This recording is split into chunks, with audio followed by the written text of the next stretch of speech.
Welcome to Luca and Miguel. Enjoy the video. In this video, I will show how to use TradingView on iPad. Open the app, sign in, and grant permissions so charts load smoothly.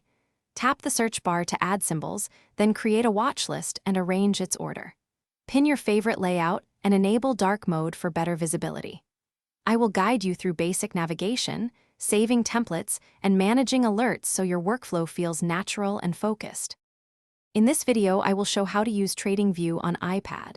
Open a chart, then find the drawing toolbar and experiment with trend lines and fib retracements. Add indicators like RSI or moving averages and save them as a template for reuse. Learn to change timeframes with quick taps and gestures, and customize candles or bars. I will explain layering, opacity, and how to lock objects so charts stay organized for analysis.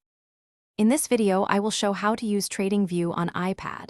Set alerts directly from the chart and choose conditions like greater than, crossing, or percent change. Customize alert messages and expiration to avoid noise and test them in different markets. Connect a broker for live orders or use paper trading to refine entries and exits. I will cover how to manage alert lists, mute duplicates, and keep your notifications. Thanks for watching and please subscribe. It's the best investment you'll ever make.